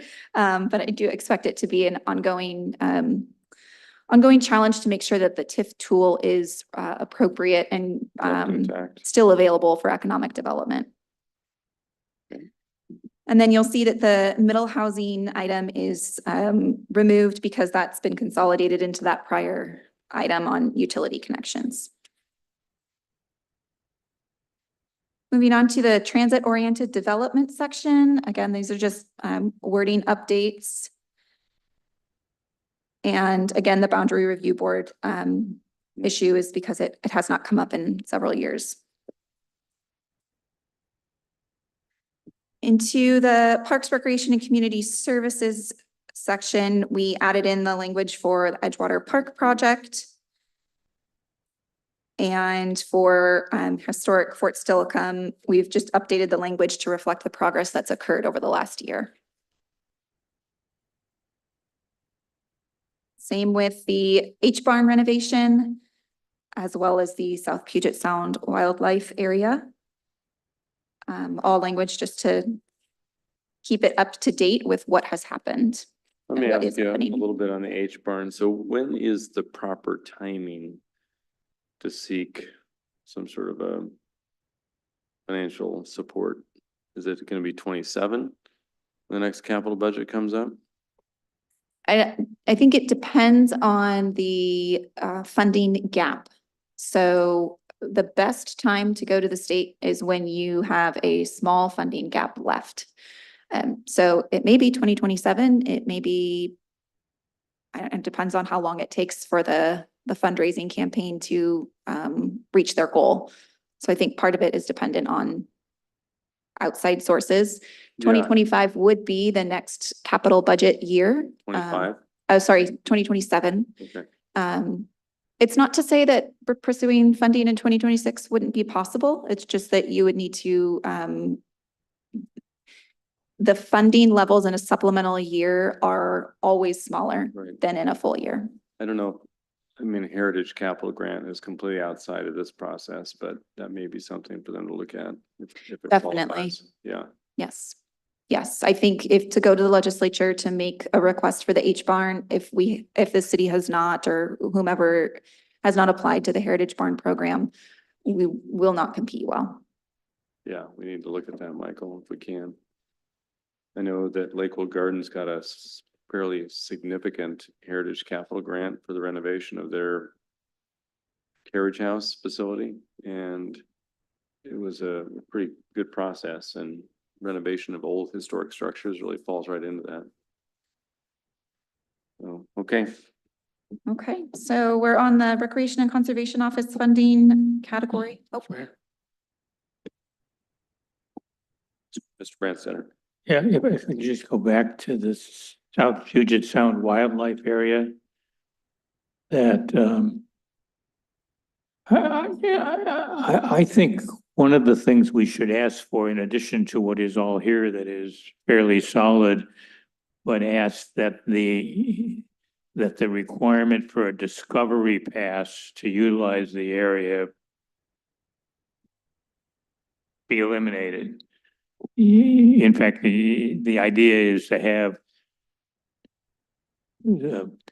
areas that require a discovery pass within urban growth areas seems counterproductive. In Lakewood, this is the only area that you have to go for recreation purposes, but you gotta have a discover. In theory, you have to have a discover pass to go there, and there are threatening signs that tell you the bad things will happen if you don't. Okay, to do that. And as we are pursuing our work with the at Camp Murray at the book on that is also a discover pass required fish and wildlife area to do that. Notwithstanding the 2,000 volunteer hours and 100 grand of local donations. Yeah, well, Yeah, but if you want to go there to walk your dog, you've got to park up on the street because and then you should, I honestly, in 15 years have seen a game warden there once. But there are the signs and the requirement exists, and we should ask that the requirement be lifted because it's essentially of where it is, okay? It's not going off, and in consideration of the fact that there's considerable citizen investment in maintaining that area and actually bringing it back to life as a thing over there after a lot of years of fish and wildlife neglect, after they stopped grazing. Would that take a legislative solution though? It's probably.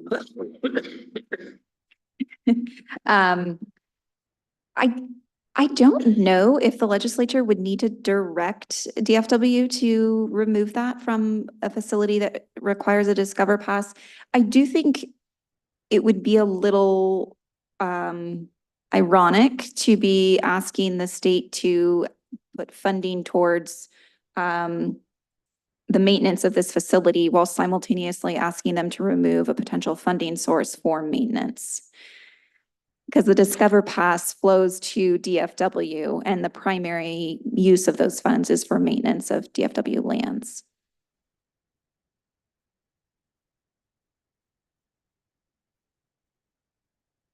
You can make inquiry on, but it probably doesn't need to be in the policy manual, I would think. It's probably an administrative thing. Okay. RCO funding. Yes, RCO funding. So this is just listing the RCO grants that the city has applied to. All of them are for Edgewater Park. And this is just saying that we support full funding for the Yep. program. Absolutely.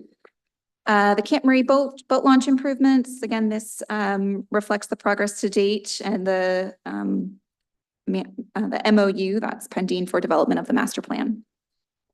Looks like we need another period at the end of the sentence there. Yes. At least we read. Yeah, exactly. I know, I get it. It's the end. Yes. Yes. Okay. Okay. So transportation and infrastructure, we have the Clover Creek floodplain item.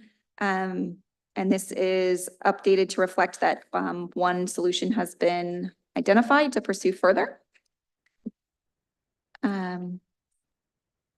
No changes over the next page on all the South I-5 South Sound corridor improvements.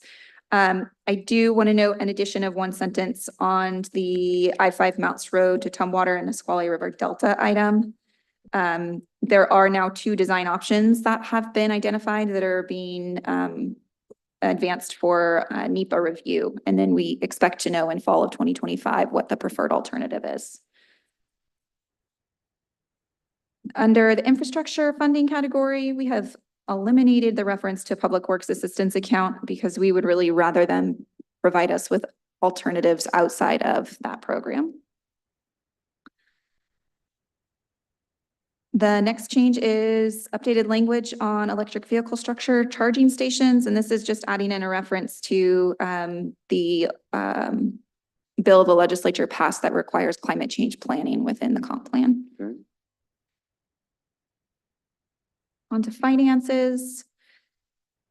Under general fund revenue, there was a word missing. After several years, we've caught it. Under city financial liability for indigent defense, the language has been updated to reflect rather significant developments in public defense funding. It's a big deal.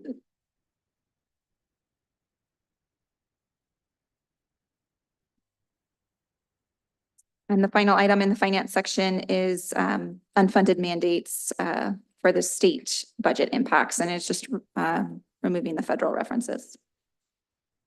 Okay, Mr. Brokey. Do you see us just going along with whatever AWC wants to do on the indigent defense thing? Yes, unless you provide different direction. Okay. I mean, is that your direction, or is that in your opinion, the best way to go? Just say, we'll just follow AW rather than try to go alone, which would seem odd to me, I guess. Yes, I do think that the strategy that AWC is taking makes sense. I think it would be naive to not recognize that there are challenges with caseloads for public defenders. The solution is not to drastically change the caseloads and think that magically the public defenders are going to appear. There's a solution somewhere in between those two. And I think that's, from my perspective, AWC's approach, and hopefully one that the Supreme Court will recognize. And this may not be a fair question, but let me throw it out there. How does AWC's approach differ from WASAC's approach? WASAC, I think, is from my understanding, not as inclined to recognize that there are some proposed standards within what's been recommended that could be complied with. The Washington State Bar Association's recommendations are, yes, they're about caseload standards, but there's also a lot more. And the AWC approach is to say, we could comply with some of these. Like, there are some changes that could be made. We just, the change in the caseloads is not possible, at least immediately. And my understanding is that WASAC's approach is just, no, none of this works. We need to go back to the drawing board. So I would say AWC's is a little bit more of a compromise. Okay. Okay. So the counties are just taking a little bit tougher position. And to be fair, the financial impact is heavier for the counties. Yeah. Yeah. I mean, Pierce County's estimating like almost doubling their Department of Assigned Counsel. I mean, that's what they're faced with. So, Yeah. Okay, so are those standards set now, or are we waiting for some magic day? We're still waiting. Yes, just last week, the Supreme Court held a public hearing on the proposed standards, and AWC was invited to testify, and CEO Deanna Dawson shared statements. And so AWC has prepared draft talking points for cities to submit written comment. And then there will be, the deadline for written comment is October 31st. And then there'll be another opportunity for public comment November 13th. Okay, thank you. Next item is public safety, and we are updating this to reflect laws that passed in the 2024 session and a new item to recognize that retention of officers would be helpful or would be improved by the state providing some type of officer wellness or injury prevention program. We've added in the community partnership program language. Again, language removing references to vehicular pursuit legislation that has already passed. And then under the juvenile crime section, this was referenced earlier, but the data has been updated and there is now additional language referencing that as part of AWC's priorities, they are requesting expansion of juvenile behavioral health treatment capacity.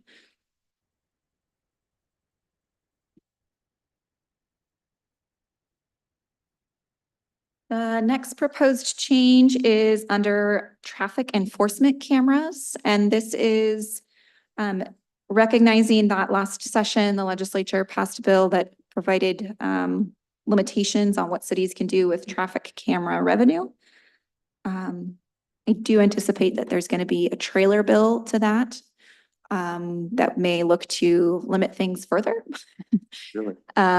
Or I guess it could go that direction. I feel very confident that the vast majority of legislators actually don't want to open up that can of worms. So this clarifying the statement here will be helpful if that does come up. Under jail and court costs, we again are just streamlining, clarifying the language.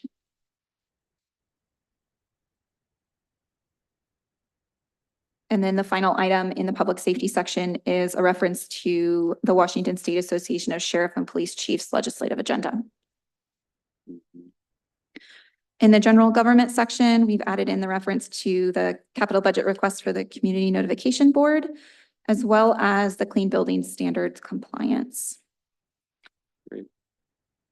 In military affairs, updated SSMCP's draft, or I guess they have just recently approved their legislative priorities. And that is what's included here. And then the last item has been removed because it was achieved. Very good. Well, I think it's cleaned up quite a bit. From my perspective, streamlined, focused, which is good. Any questions or comments? Mr. Branstetter? Yeah, Mr. Mayor, one thing that we did not address here under the public safety issue to do that, but a while ago, I think we all received an email from the county's prosecuting attorney. And it related to referred to unsuccessful efforts in the last legislative sessions to implement a felony law regarding exposing minors to particularly drug use of fentanyl, being able to go and do that. Something that's very similar to the ordinance that we have regarding domestic violence, where minors in that are present, to be able to go and do that. I thought the prosecuting attorney made a good case for a law that's very consistent with our wanting to protect the minors in their, particularly the environment that they find themselves in, and hold people who create unhealthy environments there to do that. I think that it was that she referenced a specific Senate bill that that passed in the Senate, but did not pass in the House in the last 2 years to be able to go and do that.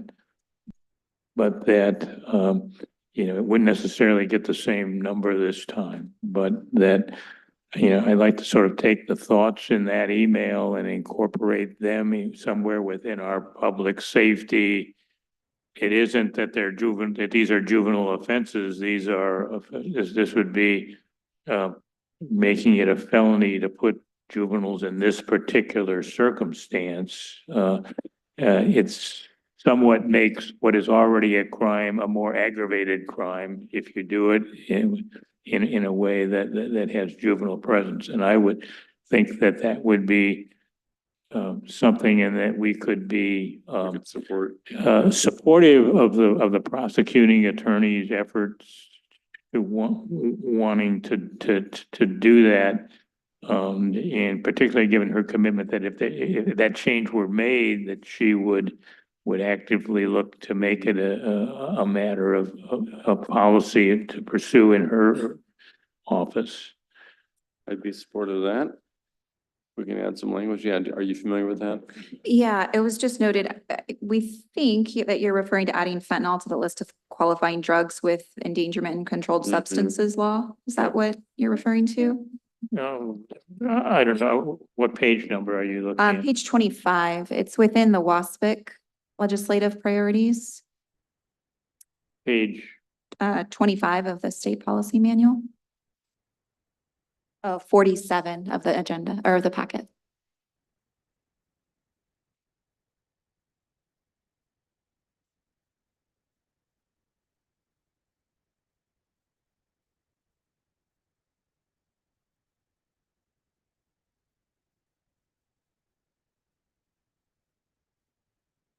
If that is. I guess I'm not particularly reading it on my page 47, but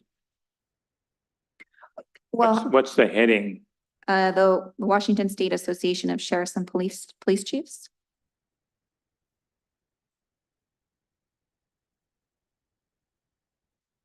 I think we. And that's not the same thing. This is actually to make possession in that. That's what the police chiefs are talking about, and they want that to be upgraded. This was a specific request to say, possession while you're in the, with minors in proximity would become a matter to do that. And I somehow I've got I can look for the email, and I would want to change it, but I do think that it is something we support that is less than what is stated in that paragraph regarding the overall making it all possessions a felony, but making all possessions when minors are in location where minors are present a felony.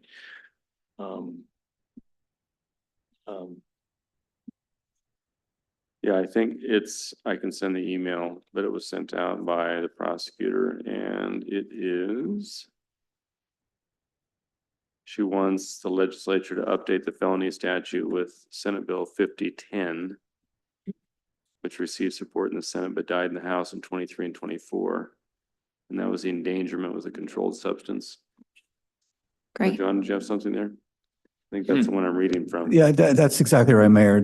She's asking for two things. One is to support SB 5010, as Councilmember Branstetter was talking about, but also for this body to also implement a local ordinance to that effect, which we're actually in the process of drafting for your review here in the near future.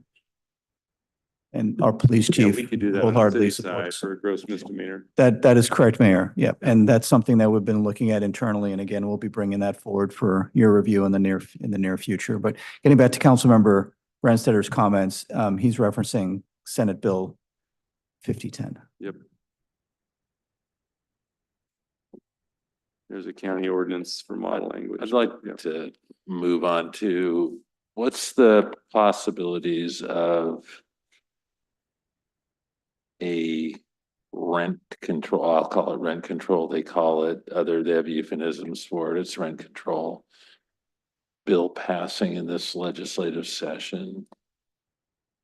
And what does that look like in your mind? There is a lot of talk about a rent control bill in the 2025 session. I haven't yet seen a bill draft to know where the policy discussion is starting. I think it being a long session, it means that there is more opportunity for that negotiation to occur. I do think that if it does pass in 2025, there's going to be quite a bit of work that's done on it to appease a lot of concerns. In terms of likelihood of passage or not, I'm not sure that I could give a number. Okay. Hopefully not. For any number of good economic reasons. Yeah. Anyway, anything else? Mr. Vargas? We appreciate it. Thank you for your good work. And Shelley, it's great to see you and thank you for your continuing good work on behalf of the city of Lakewood. My pleasure. Thank you very much. Yeah, we appreciate it. Okay, that concludes the retreat portion of the special meeting agenda for the Lakewood City Council tonight. We will now recess into executive session for approximately 30 minutes. I'm sorry? You got a flag over there. Flag. Can I just ask the council something? You may. So as you know, every year this body, you'll have a dinner event with the command team from the 2-2 Stryker Brigade, your community connector. And we've identified 2 dates to do that. I know I've had a chance to touch bases with some of you today on that, but there's 2 opportunities. Friday, October 25th. I know that doesn't work for a couple of council members. Or Friday, December 13th, over at Thornwood Castle. Also, this is based on the availability of Thornwood Castle as well as the 2-2. So right now, it looks like Friday, the 13th of December would work. And we just wanted to nail that down so that we could follow up with the 2-2, but also begin doing the work to make that happen. And I think as you all recall, during that time of the year, the Thornwood Castle will be in its full ambiance of the holiday season. So, but Mayor just wanted to get some direction I from you on that. appreciate that. So, anybody have a heartburn with the 13th of December, which is a Friday? That's a thumbs up. You guys are good with that? There you go. December 13th, Friday. Thank you, Mayor. Very good. Are you And gonna wear your council. little elf hat again? Again, I don't believe I've worn one before, but if you want me to wear an elf hat.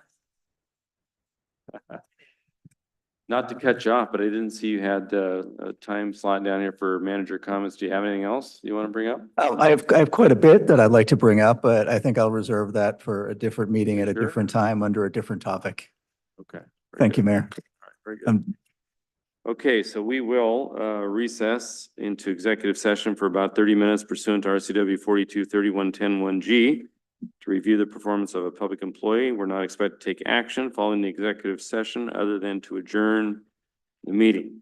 And so what we're going to do is we're going to go in for the first 15 minutes without the manager, and then we'll invite the manager to come in. All right, we are in recess.